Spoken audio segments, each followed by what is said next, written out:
السلام عليكم ورحمة الله وبركاته. الحمد لله والصلاة والسلام على رسول الله محمد بن عبد الله.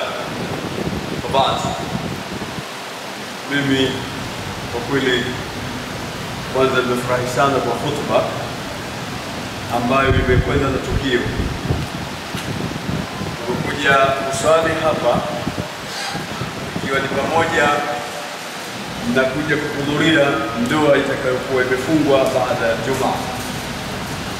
Lakini tunakuta khutba imenasibiana na jambo, na huu ndio werevu, ndio weledi wa wanazuoni, maimamu na mashekhe na mafutaba wanaojua kwenda na wakati. Mimi nilifikiri tutakuta hapa tunazungumza kiyama,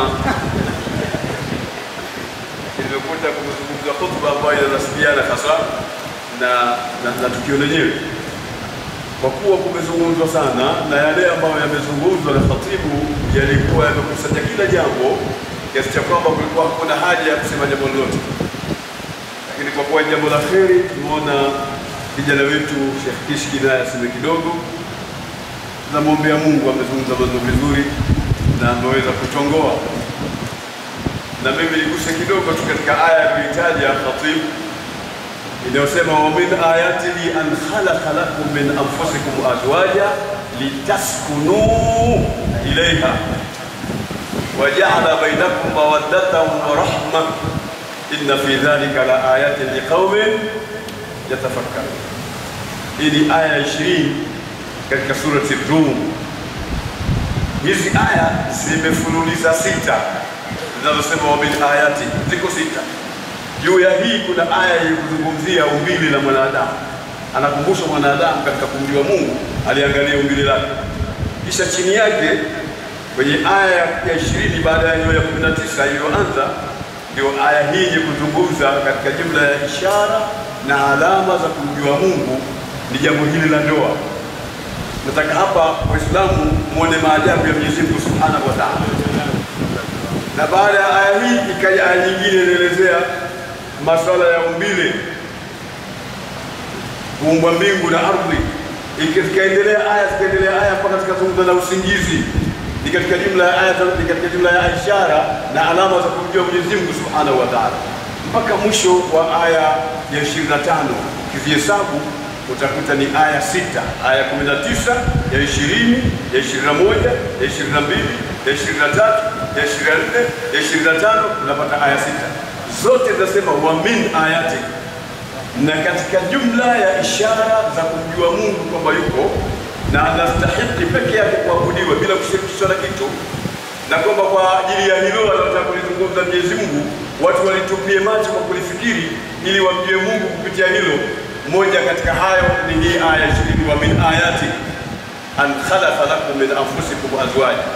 Katika jumla ya alama zake Mungu za kujua uwezo wake na mapenzi yake na uungu wake ni kule kuombea nyinyi kutokana na nafsi zenu nyinyi wake.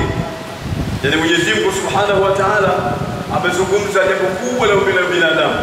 Chini ya aya hii akazungumza jambo kubwa la umbile la mbingu. Lakini katika jambo dogo ukiliona katika ile mweko wake kama jambo dogo hivi, jambo la ndoa, lakini Mungu pia anasema hapana, geuzeni macho mtazame katika jambo hili, ndani yake utamjua Mwenyezi Mungu ni mkubwa na anastahili kuabudiwa. Anasema amekuumbieni kutokana na nafsi zenu wake.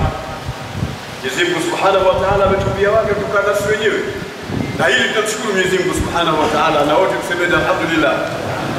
Maana angetaka Mwenyezi Mungu angetumbia wake kutokana na wanyama wa porini, kama mkeo ni punda labda, au mkeo ni kihongwe, lakini amemuumba mke kutokana na sisi wenyewe binadamu.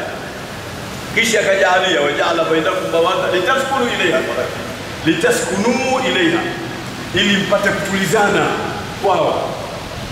Yani maksudio makubwa ya kutuumbia wake wanaotokana na sisi wenyewe tupate utulivu, ndio maana yake. Ndio ile lamu ya illa, litaskunu ilayha. Hii lamu ni lamu ya illa, inaelezea sababu tu. Nini sababu kwa ni Mungu ya kutuumbia sisi wake wanaotokana na sisi? Sababu yake nini kwa ni Mungu? Kama Mungu anajibu tu litaskunu ilayha, ili mpate kutulizana kwao wanawake. Hapa pana ishara ya kwamba hakuna utulivu kwa mwanaume ambao hauna mnasaba na hauna mafungamano na mwanamke. Ili mwanaume apate utulivu ni sharti awe amepata mtu anayeitwa mwanamke na awe ni mke wake katika njia za kisheria. Pale utulivu unapatikana. Ataweza kuabudu, ataweza kumjua Mungu, ataweza kufanya biashara, ataweza kujishughulisha kwa sababu ya ule utulivu anaopata kutoka kwa mke. Aya hii tukitaka kuichambua itatupoteza muda sana katika kuelewa habari zilizomo, lakini tutushinzeke na kwamba Mwenyezi Mungu Subhanahu wa Ta'ala katika jumla ya neema zake ni kule kumfanya mke kuwa ni moja katika alama za kumjua Mwenyezi Mungu Subhanahu wa Ta'ala. Kisha akajalia mapenzi na huruma kati ya mke na mume. Na mapenzi haya ni mapenzi yanayotajwa hapa, amesema mawaddatan, akusema hubban au mahabbatan, asema mawaddatan wa rahma. Mawadda katika lugha ya Kiarabu ni alhubbul mutabadil, ni mapenzi ya kubadilishana. Yani mume anampenda mke, kisha na mke naye anapenda mume. Nyumba inakuwa ni nzuri sana pale inapokuwa mke anampenda mumewe na mume maskini anampenda mkewe. Mjukuu wangu, napenda sana wewe umpende mkeo na mke nawe akupende, muingie katika mfululizo wa maelezo mazuri ya aya hii ambayo Mwenyezi Mungu Subhanahu wa Ta'ala anatuonesha kwamba lazima kuwe na mapenzi ya kubadilishana. Wewe umbadilishie mapenzi mkeo, usimnunie, usimfokee bila taratibu, usimfokee mbele za watu. Maana hata kama jambo la kweli, lakini kufanya ugomvi, kufanya kiburi cha kufokea mbele za watu, tayari utamweka vibaya mbele ya watu wengine. Kisha ufanye kwa mshauri wako mkubwa. Mke ni mshauri wako mkubwa katika kila jambo. Mke ni mwenzako katika kila jambo. Kwa hiyo uelewe sasa, alafu uwe na kitu kimoja kikubwa sana ambacho ni subira. Kwa sababu mwanamke, Mtume anasema katika hadithi ndefu sana kipande cha mwisho hiki, anasema innahunna khuliqna min dhila'in a'waj wa inna a'waj ma fi dhila'in a'la in dhahabta tuqimuhu kasarta wa in tarakta ma zala a'waj istawsu bin nisa'i khayr. Tafsiri yake inaeleweka kwamba unaomba kutokana kibafu kilichokwenda utenge. Ukiamua kwamba ni lazima ukinyoshe na unajua kwamba kimepinda toka kikunja kwa sababu vile lake linakupinda, na ukiamua kwamba sikinyoshe hiki kwa sababu kimepinda, akiachukua kimepinda hivi, itakuwa ni hivi ndio kimepinda hivyo. Huwezi nini cha kufanya? Istausu bin nisa'i khaira. Kibasema kaeni, sianeni na wanawake, kukaa nao kwa wema, kwa sababu wao wameumbwa namna hiyo. Mtume sallallahu alaihi wasallam mara moja aligombana na mkewe Aisha radhiallahu ta'ala anha, ummul mu'minin. Kisha akaona hakuna jambo isipokuwa kulipeleka kwa Mtume, ndio anaweza kutuamulia mambo.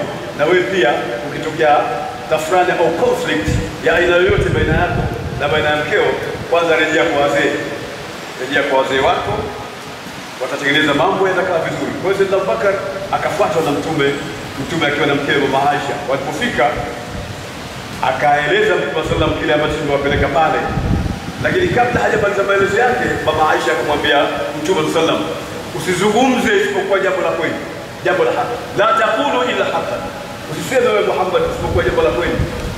Sasa akashangaa Sayyidina Abubakar, huyu mtoto wangu vipi? Anasema Muhammad asizungumze isipokuwa haki. Kutoka lini Muhammad akazungumza jambo la batili? Kwa akampiga kibao mpaka kipuli cha masikio likadondoka. Kisha akakimbia Mama Aisha mgongoni kwa Mtume, sasa niokoe na kipigo cha baba, niokoe na kipigo cha baba. Kisha Mtume sallallahu alaihi wasallam akasita kuendelea na maelezo yake, akamwambia mzee, sisi tunakuja kushtaki jinsi ambavyo tutagombana na mke wangu, tuamue. Kabla sijakueleza sawa sawa na nipigia mke wangu, mimi sina haja ya jambo hili, naondoka.